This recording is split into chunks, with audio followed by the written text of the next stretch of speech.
प्राचीन भारत में मद्र देश के राजा अश्वपति थे। वे बहुत धर्मपरायण और न्यायप्रिय थे, लेकिन उन्हें संतान सुख नहीं मिला था। उन्होंने वर्षों तक देवी सावित्री की कठोर तपस्या की।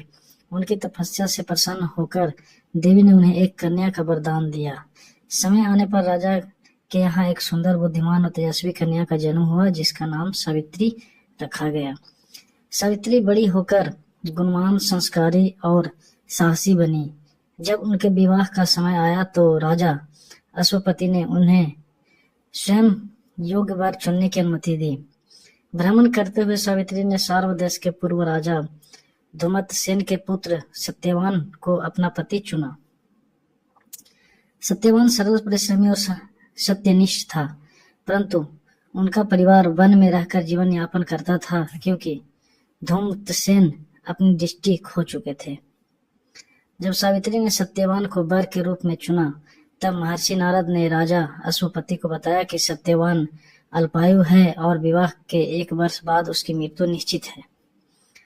राजा बहुत चिंतित हुए, पर सावित्री अपने निर्णय पर अडिग रही। उसने कहा, मैंने मन, वचन और कर्म के सत्यवान को ही अपना पति माना है।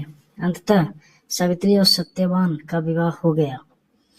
विवाह के बाद सावित्री सास ससुर की सेवा में लग गई। वह व्रत, तप और सेवा से अपने कर्तव्यों का पालन करती रही। जिस दिन सत्यवान की मृत्यु निश्चित थी, उस दिन सावित्री ने उपवास रखा और सत्यवान के साथ वन में चली गई। वन में लकड़ी काटते समय सत्यवान को तेज सिर दर्द हुआ और वह सावित्री की गोद में लेट गया। कुछ ही क्षणों में उसके प्राण निकल गए। उसी समय यमराज सत्यवान के प्राण हरने आए। सावित्री भी उनके पीछे पीछे चल पड़ी। यमराज ने उसे लौटने को कहा, पर सावित्री ने अपने पतिव्रत धर्म, ज्ञान और वाणी से यमराज को प्रभावित किया।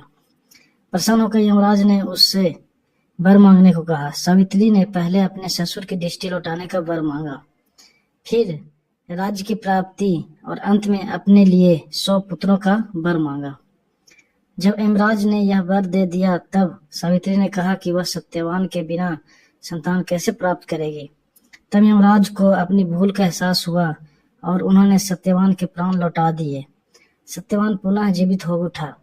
वन में लौटते समय धुमतसेन की दृष्टि लौट आई और उन्हें अपना राज्य भी वापस मिला। सत्यवान और सावित्री सुखपूर्वक जीवन बिताने लगे। इस प्रकार सावित्री ने अपने दृढ़ निश्चय, बुद्धि और प्रतिव्रत धर्म से मृत्यु पर विजय पाई। यह कथा नारी शक्ति, निष्ठा और अटूट प्रेम का अमर उदाहरण है।